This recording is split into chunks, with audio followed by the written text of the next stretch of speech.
අයිබෝන් සුබ සන්ධ්‍යාවක්. සංකතන සංවාද මණ්ඩපය තුලින් අද අප සාකච්ඡා කරන්නේ මහාචාර්ය ගුණපාල ධර්මසිරි විසින් රචිත දෙවිවරු පැකට්ටුව කියන කෙටි කතා සංග්‍රහය පිළිබඳව. දෙවිවරු පැකට්ටුව කියන කෙටි කතා සංග්‍රහය මීට කාලයකට ඉහතදී දශක දෙකකට පමණ ඉහතදී තමයි කෘතියක් ලෙස එළි දකින්නේ, මුද්‍රණය වී එළි දකින්නේ. නමුත් 1960 දශකයේ අගභාගයේ තමයි මේ කෙටි කතා මහාචාර්ය ගුණපාල ධර්මසිරි රචනා කරන්නේ. මේ කෙටි කතා අතිශයින්ම තියුණු ස්වභාවයක් දරනවා. ඒ වගේම සාම්ප්‍රදායික කෙටි කතාව අභියෝගයට ලක් කරනවා.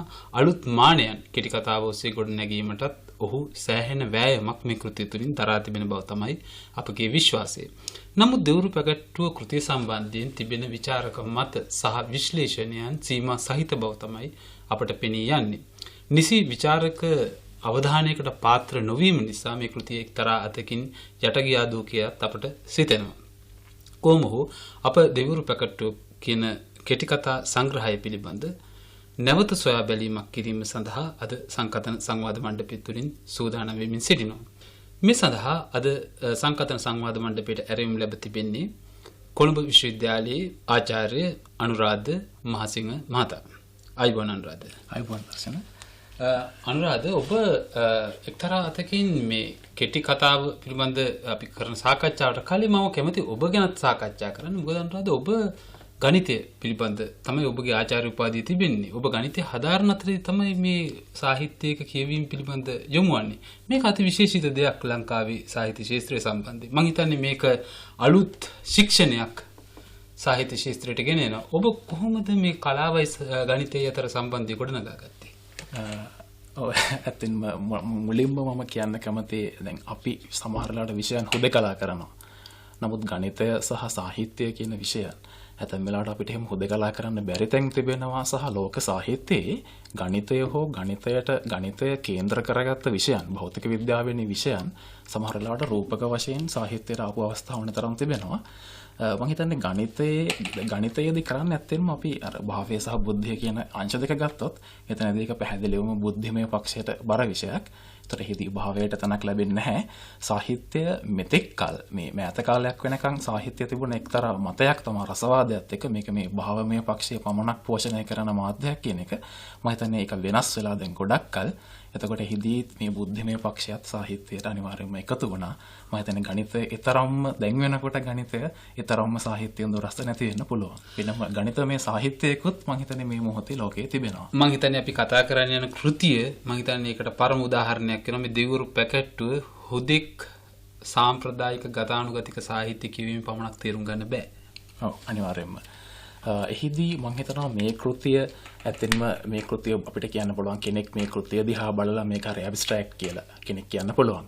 තව කෙනෙක් කියන්න පුළුවන් මේ කතාවල රසක් නැහැ, සෞන්දර්යයක් නැහැ, එවැනි චෝදනාවක් එල්ල වෙන්නත් පුළුවන්. මම හිතනවා මෙවැනි කාරණාත් ඇතැම් විට කෘතිය අවධානයට ඔබ කිව්වා වගේ අවධානයෙන් බැහැර වෙන්න හේතු වෙන්න ඉඩ තිබුණා. ඇත්තෙන්ම අපි ගත්තොත් මේ ඇබ්ස්ට්‍රැක්ෂන් කියන කාරණය මම කලිනුත් කිව්වා මේ සාහිත්‍යයට මේ ඇබ්ස්ට්‍රැක්ෂන් කියන එක හරි එහෙම නැත්නම් මේ බුද්ධිමය පක්ෂය කියන එක ඇවිල්ලා බොහොම කල් දැන්. එනකොට ඒක රසවාදයෙන් කැඩිලා ඉන් අනතුරු විවිධ ශාඛාත් එක්ක පෝෂණය වෙලා දැන් ඇබ්ස්ට්‍රැක්ෂන් කියන එක අපි ගත්තොත් මේ අපිට ඒකේ සිංහල වචනය ඇතැම් අය වියුක්ත කියන වචනේ පාවිච්චි කරනවා. අමූර්ත. මම හිතන්නේ වඩාත් සුදුසු වචනේ අමූර්ත. මොකද වියුක්ත කියන එකේ තියෙනවා යුක්ත නැහැ කියන එක. ඇත්තටම ඇබ්ස්ට්‍රැක්ට් කියන්නේ යුක්ත නැහැ කියන එක නෙවෙයි, ඒක යුක්තයි කියන එක අදහස.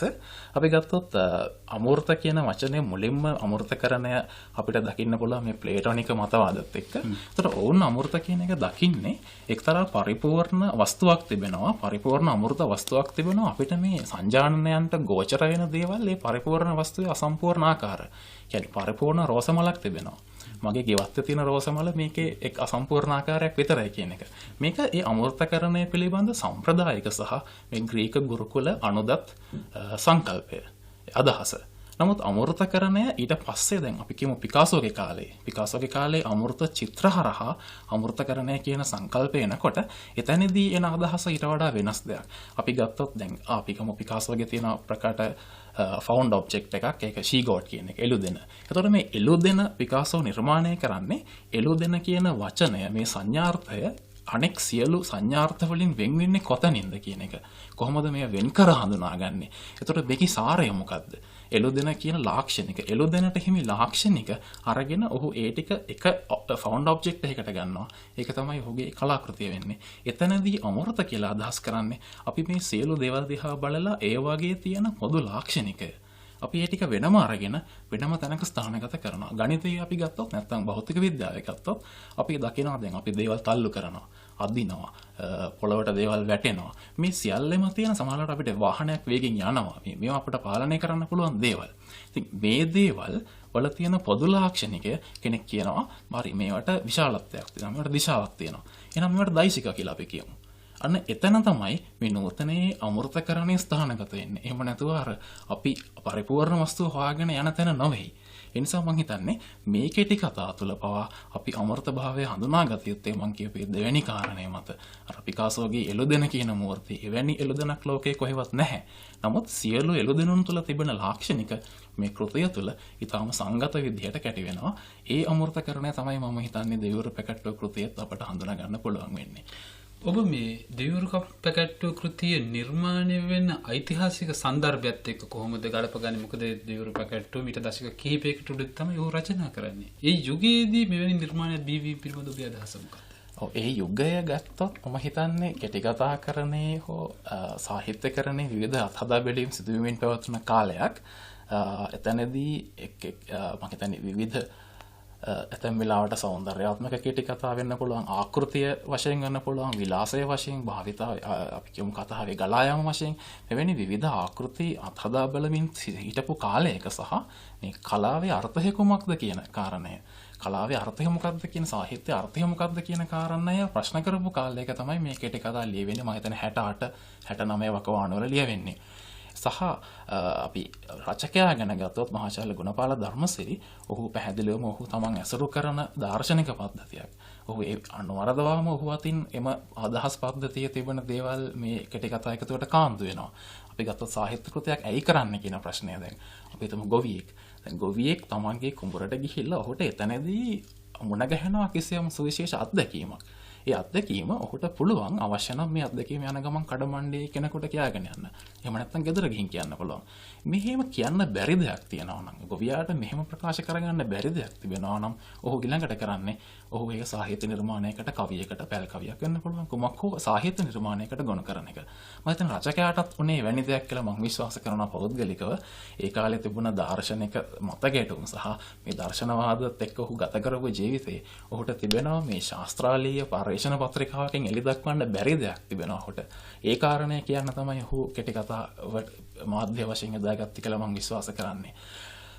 අනෙක් කාරණේ තමයි දැන් අපි එහෙම හිතුවොත් දැන් දර්ශනවාදයක් කියන්නේ න්‍යායක් ඇත්තෙන්ම. එම න්‍යායට වඩා ඇතැම් විට සාහිත්‍ය කෘති ඉහළින් තිබෙනවා වෙන්න පුළුවන්. දැන් ගුණපාල ධර්මසිරි මහාචාර්යවරයා හිතාම ළඟින් ඇසුරු කරපු දාර්ශනිකයන් ගත්තොත් නීත්ෂේ.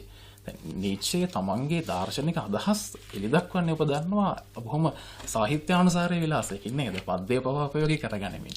ඊට අමතරව දැන් මහායාන බුදු සමය ගත්තොත් මහායාන බුදු සමයේදී අපි ගත්තොත් ලංකාවතාර සූත්‍රය. එය සාහිත්‍යයක්. දැන් ලංකාවතාර සූත්‍රයේ කේන්ද්‍රීය වෙන කාරණා ටික න්‍යාය වශයෙන් ගොඩ නැගින්නේ වෙනම කෘතිවල. විඥප්ති මාතෘකා සිද්ධාවාදය, අභිධර්ම සමුච්චය වැනි කෘතිවල තමයි ලංකාවතාර සූත්‍රයේ න්‍යාය එන්නේ. නමුත් එය සාහිත්‍යය කරා එන්නේ අර න්‍යාය තුළ, අර ශාස්ත්‍රාලීය ශික්ෂණය තුළ, අධ්‍යයනය තුළ අපට කියා ගන්න බැරි කාරණා සාහිත්‍ය හරහා ලංකාවතාර සූත්‍රයේදී රාවණ රජු සීගිරි පර්වතයේ උඩදී මුණ ගැහිලා ඔහුට දේශනා කර මහාමතිට දේශනා කරන වශයෙන් එවැනි කතාවක් තුළ රත්නකොට සූත්‍රයේ තිබෙන්නේත් එහෙමයි. ඒතකොට මේ මහායාන සාහිත්‍යය ඔබ බලන්න ගුණපාල ධර්මසිරි මහාචාර්යවරයා ඔහු මූල මධ්‍යම කාරිකාව පරිවර්තනය කරන්නේ නැහැ. ඔහු පරිවර්තනය කරන්නේ රත්නකොට සූත්‍රය. ඒ තමයි සාහිත්‍යය. නමුත් රත්නකොට සූත්‍රයට පාදක වන මූල මධ්‍යමක කාරිකාව තමයි මේ න්‍යාය තියෙන්නේ. ඒතර ඔහු දකිනවා මම හිතන්නේ මේ න්‍යායයට වඩා මේ න්‍යාය අභිභාගිය හෝ න්‍යායෙන් කරන්න බැරි කිසිවක් මේකේ තිබෙනවා. අන්න ඒ සඳහා සාහිත්‍යය වඩා සුදුසු මාධ්‍යයක් වශයෙන් මම හිතන හොතවරගත්තා. ඒ වගේම ඔහුගේ පර්යේෂණ පත්‍රිකාවලින් ඔහුට කියා ගන්න බැරි කිසියම් දෙයක් ඔහු මේ කෙටි කතා කෘතිය හරහා ගෙවුවා කියලා මම විශ්වාස කරනවා. දැන් ඔබ ඉතා වැදගත් කරුණක් මෙහිදී ඉදිරියට ගෙනාවේ තමයි මේ න්‍යායට කියන්න බැරි දෙයක් තිබෙනවා. එහෙම නැත්නම් අපි අර මේක තව විදිහට ගමු විෂය මූලික දෙයක් තිබෙනවා, ආත්මීය දෙයක් තිබෙනවා. මේ ඉංග්‍රීසියෙන් කියන සබ්ජෙක්ටිව් සහ ඔබ්ජෙක්ටිව්. එතකොට මේ විෂය මූලික සහ ආත්මීය ලෝකවල වෙනස කොහොමද අපි අඳුනගන්නේ? ඒක කොහොමද සාහිත්‍යයත් එක්ක අපි ගලපගන්නේ? අපිට මේ මිත්‍යා කතා, ඒ වගේම මේ සාහිත්‍ය ලෝකය තුලින් කොහොමද අපි ජීවිතය ප්‍රකාශ කරන්නේ? අර අපිට විෂය මූලික විද්‍යාත්මක ඥානය තුලින් කරගන්න බැරිදී කොහොමද මෙතේ කලාකරු සාහිත්‍යකරු කරගෙන තිබෙන්නේ?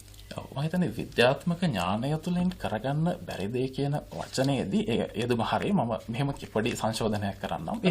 මම මේදී අදහස් කරන්නේ විද්‍යාත්මක භාෂාව. ඒ කියන්නේ scientific language කියන එක.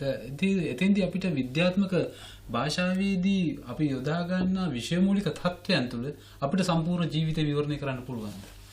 එහෙම අපි කෙටියෙන් විශ්ලේෂණය කරගත්තොත්. ඔව්. ඒ කියන්නේ විද්‍යාවේ භාෂාවෙන් ජීවිතය හෝ කිසියම් පවතින දෙයක් විශ්ලේෂණය කරනකොට අපිට ඒ රීතියත් එක්ක මේ ගණිතයේදී මේ විශේෂම වෙන දෙයක් අපිට තියෙන සොසිද්ධියත් එක්ක අනිවාර්යෙන් ගණනදන කරන්න වෙනවා සහ එම සොසිද්ධි වලින් ඉවතට පැනීම එම සොසිද්ධි වලින් ඉවතට යන්න පුළුවන්. පොඩි උදාහරණයක් ගමුකෝ අපි.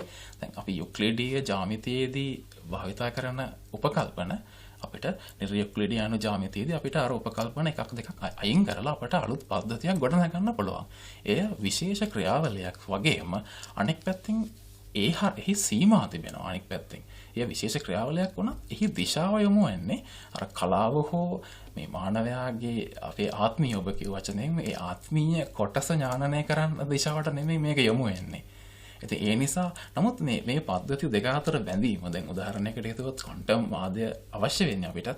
එතනදී මම හිතන්නේ මේ අපි හිත කොච්චර කරත් අපිට නිරීක්ෂකයා සහ නිරීක්ෂය කියන දෙක සහයත්ව පවතින්න පුළුවන් කියලා අපකල්පනය කරා.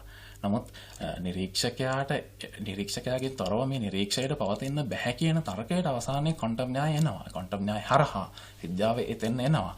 එවැනි මූලික සොසිද්ධි වලින් ඉවතට යන්න පුළුවන්. නමුත් ඒ දිශාව අවසානයේ යොමු වෙන්නේ ඒ විද්‍යාත්මක සමාජයේ ගොඩ නැගිලා තියෙන හැටියට ඒ දිශාව අවසානයේ යොමු වෙන්නේත් මම හිතන්නේ සාම්ප්‍රදායික විද්‍යාවේ දිශාවටමයි. එතකොට සාම්ප්‍රදායික ශාස්ත්‍රාලය කොතෙක් කිව්වත් ඒ යොමු වන්නේ ඒ දිශාවට. මම කලිනුත් කිව්වා වගේ දැන් රත්නකුවට සූත්‍රය කියවන්නේ සාමාන්‍ය ජනතාව.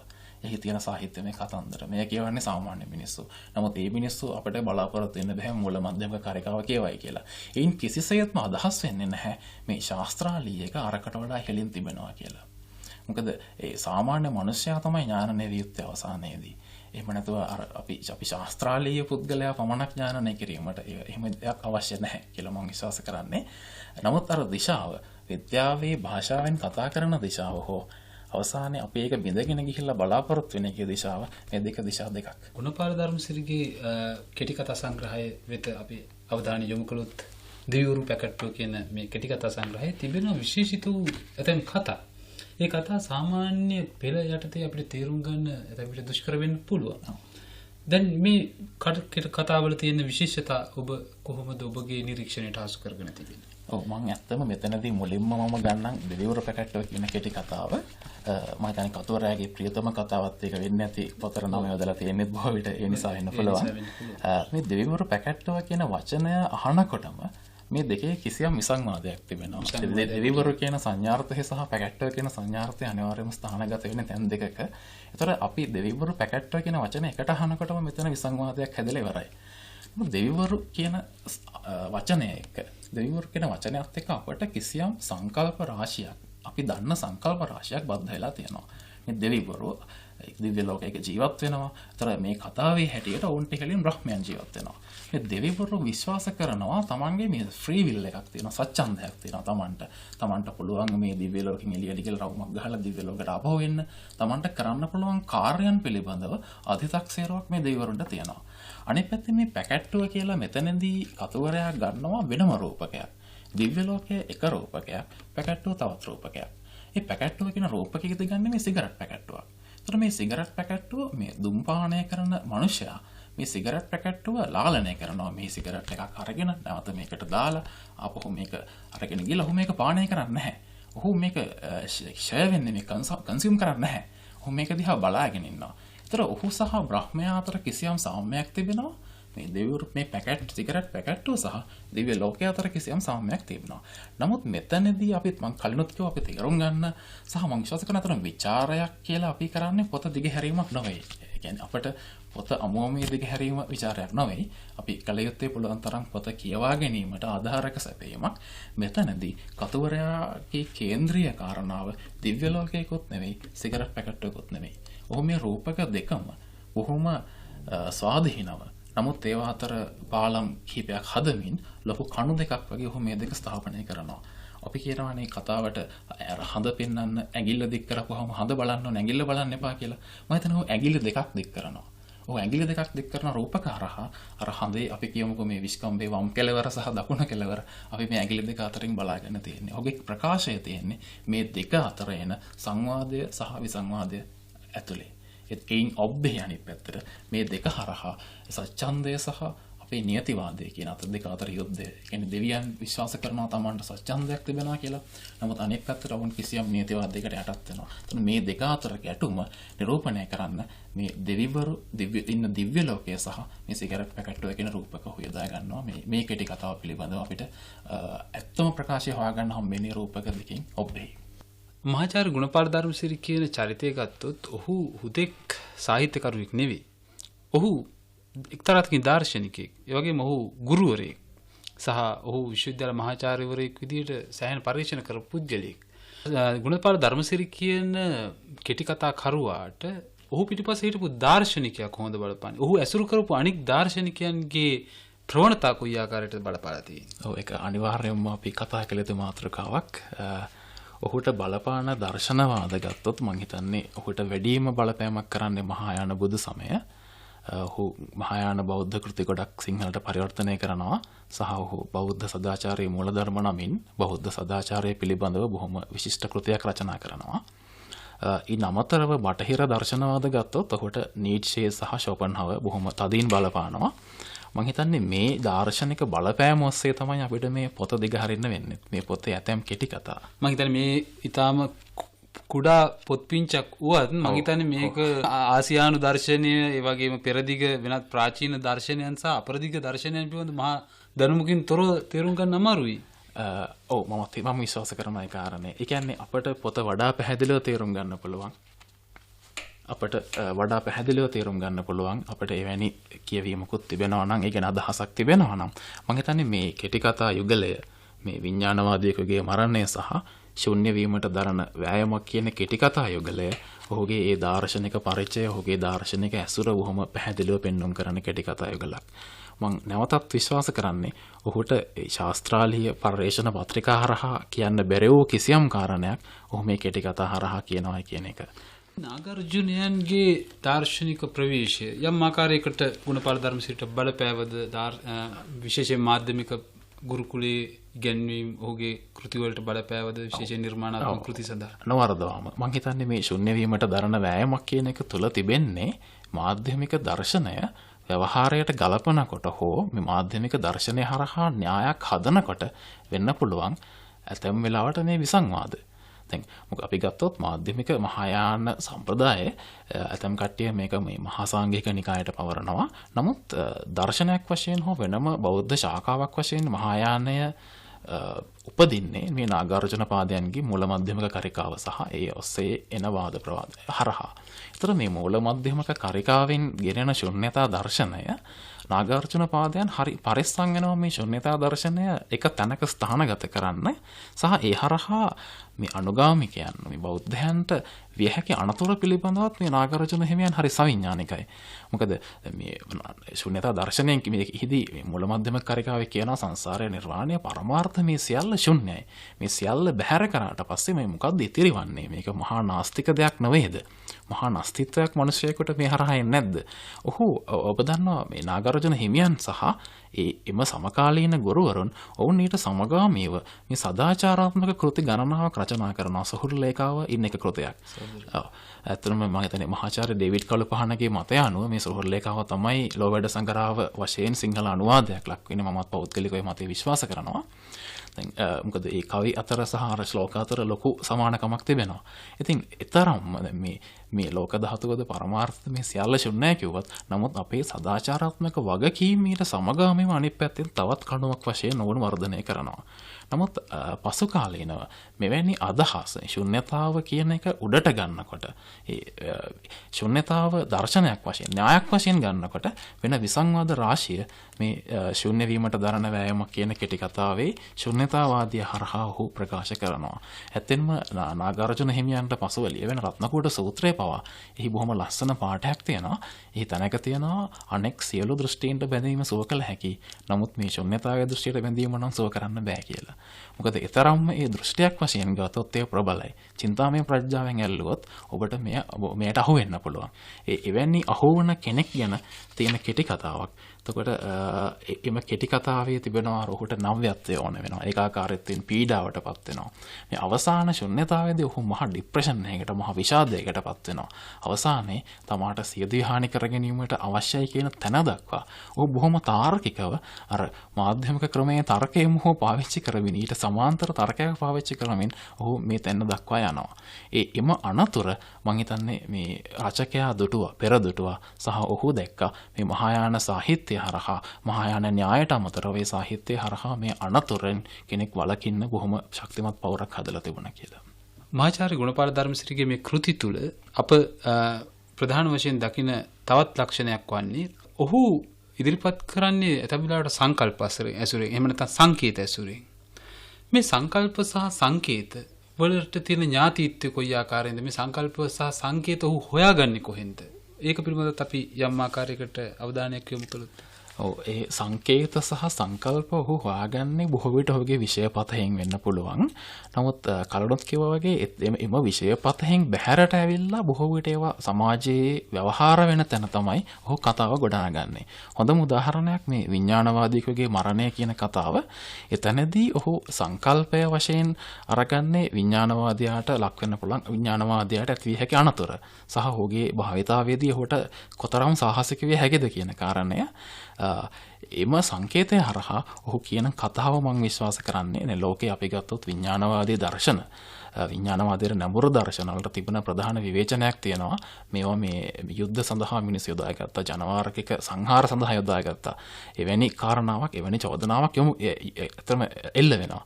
ඉතින් විඥානවාදය ඇත්තටම අපි ගත්තොත් මේ ඉන්න විඥානවාදියා මම හිතන ස්ථානගත වෙන්නේ ග්‍රීක සොලිප්සිසම් කියන විඥානවාදී ගුරුකුලේ. මොකද වුන් අර සියල්ල බැහැර කරනවා. ඒ කියන්නේ මම පමණයි. මේක සිහිනයක් මම පමණයි. අනික් අය මට මම දන්නේ නැහැ. මම දන්නේ නැහැ කියන ඊතරම්ම විඥානවාදී ආත්ම කේන්ද්‍රීය තැනකට ඕන යනවා. ඒතර මේ ඉන්න විඥානවාදියා එවැනි ඊතරම්ම දැඩි විඥානවාදී තර්කයක් කරා අවසානයේ ඔහු භාවිතාවට එනකොට සමාජ අනික් පුද්ගලත් එක්ක ගනුදෙනු කරනකොට ඔහු පටන් ගන්නවා අර ඔහුගේ ආත්මාර්ථකාමීත්වය. ඔහුගේ තිබෙන කිසියම් අඳුරු පක්ෂය එළියට එන්න පටන් ගන්නවා. උදාහරණයකට ඔහු අර තමාගේ හාල් සලාකය ගන්න පොලිමේ ඉන්නකොට ඔහු කල්පනා කරනවා දැන් මම මේ පොලිම කඩාගෙන ඉදිරියට ගියාට කමක් නැහැ. මොකද සහ ඊළඟට ඔහු කල්පනා කරනවා මේ අනික් මිනිස්සු හොල්මන් ඉන්නේ. අනික් මිනිස්සු ඇත්තට ඉන්න කට්ටිය නෙවෙයි. දැන් මේ ඉස්සරහින් ඉන්නවා බොහොම උස මහත හොල්මනක්. දැන් මට ගිහිල්ලා මේ උස මහත හොල්මන් ඉන්න නිසා මම යන එක හරිය නැහැ. ඒතර ඔහු අර භාවිතාවේදී ඔහුට විශාල විසංවාද රාශියකට මුහුණ දෙන්න සිද්ධ වෙනවා. දැන් නීච්ෂේගේ දර්ශනය එක්තරා චෝදනාවක් තිබෙනවා හයිඩෙගර් හරහා හෝ මේ හිට්ලර්ට උදව් වුණා කියන හිට්ලර් මේක යොදාගත්තා. විඥානවාදී දර්ශන ෂෝපන්හාවර්ගේ දර්ශනය බොහොම අසුබවාදයක් වශයෙන් දකින්නේ. ඉතින් අර මේ මම හිතන්නේ මේකට ප්‍රධාන කාරණයක් මේ පෙරදිගදී විඥානවාදයේ ගොඩනැගුණේ එක්තරා ගුරුවරයෙක් සහ ඔහුට ඉන්න අනුගාමිකයන් සංඛ්‍යාවක් සහිත සංවෘත ගුරුකුල වශයෙන්. නමුත් බටහිර දැනුම ගොඩනැගෙන්නේ එක සමාජ ප්‍රවාහයක් විදිහට. එතකොට මේ හුදකලා දැනුම් පද්ධති මෙහෙම තිබුණ බටහිරදී අර විශාල ප්‍රවාහයක් වශයෙන් ගලනකොට මම හිතන්නේ ඕන අනිවාර්යයෙන්ම සමාජ ප්‍රශ්නක් උන්ට ඒවා ආමන්ත්‍රණය කරන්න වෙනවා. ඒ හරහා උන් සමාජය සඳහා න්‍යායන් ගොඩනගනවා, සංකල්ප ගොඩනගනවා. ඒතර ඒ හරහා එන බරපතල විසංවාද. දැන් අපි කල්පනා කරනවා අපිට කොහොමද මේ නාසිවාදයත් එක්ක අපිට හුරුපුරුදුයි මේ නාසිවාදයෙන් අනාසි කඳවුරුලින් පැන යන මිනිසුන්ගේ දුක් වේදනා. එම සාහිත්‍යය ඊටම වැදගත්. ඊට අමතරව අපිට වැදගත් වෙනවා කෙනෙක් කෙසේද මේ කෙනෙක් නාසියෙක් බවට පත්වීමේ දාර්ශනික පදනම මොකද්ද? ඇයි මං එක අද මේ තේවිපු මනුස්සයා හෙට වෙනකොට නාසියෙක් වෙන්නේ? මේ එක්තරා ආකාරයකින් ආතමිල කතා කරා ඉන්සිඩන්ට් ඇට් විචි කියන නාට්‍යයේ මම හිතනවා එහි මහේක්ෂ මුහුණුවර මේ තියෙන්නේ නේද? කියන්නේ මේ සමාජයට මේ අදාළනේ කොහොමද කියන කාරණය. ඒතර තනි පුද්ගලයෙක් තෝරගෙන ඒ පුද්ගලයා Tamanට ගනුදෙනු කරන්න වෙන වටපිටාවේදී ඒ විඥානවාදී තාක්ෂණය පාවිච්චි කරලා අවභාවිත කරලා නැත්නම් ඔහු මහා විසංවාදයකට වැටිලා සහ ඔහු සමාජයට එක්තරා ආකාරයක හිරිහැරයක් වන්නේ කොහොමද කියන එක මේ ශුද්‍ර දේවල් කිහිපයක් කරහා මේ කෙටි කතාවෙන් නිරූපණය කරනවා. ඒ තමයි මම හිතන්නේ ඒ ආකාරයට තමයි මම විශ්වාස කරන්නේ මේ කෙටි කතාව අපිට කියවන ආධාරකයක් ලැබෙනවා මේ පසුබිමත් එක්ක. අද සංකතන සංවාද මණ්ඩපය තුලින් අප සාකච්ඡා කළේ මහාචාර්ය ගුණපාල ධර්මසිරි විසින් රචිත දෙවිවරු පැකට්ටුව කෘතිය පිළිබඳවයි. ඒ පිළිබඳ විචාරාත්මක අදහස් ඉදිරිපත් කළේ කොළඹ විශ්වවිද්‍යාලයේ ආචාර්ය අනුරාධ මහසිංහ මහතා. ඔබට බෙහෙවින් ස්තුතියි. ඔබටත් බෙහෙවින් ස්තුතියි ආරාධනාව පිළිබඳව සහ මේ කෘතිය සාකච්ඡාවට ගැනීම ගැන. අප හිතනවා මේ කෘතිය තවදුරටත් ජනගත විය යුතුයි. ජනතාව අතර නැවතත් මේ කෘතිය පිළිබඳව සොයා බැලීමක් සහ විචාරයක් ගොඩනැගිය යුතුයි කියලා. මොකද ඒ තරම ඒ කෘතිය ප්‍රබලයි සහ නවීනයි. සංකතන සංවාද මණ්ඩපයේ නිෂ්පාදනය කොට ඉදිරිපත් කළ මම දර්ශන අශෝක කුමාර.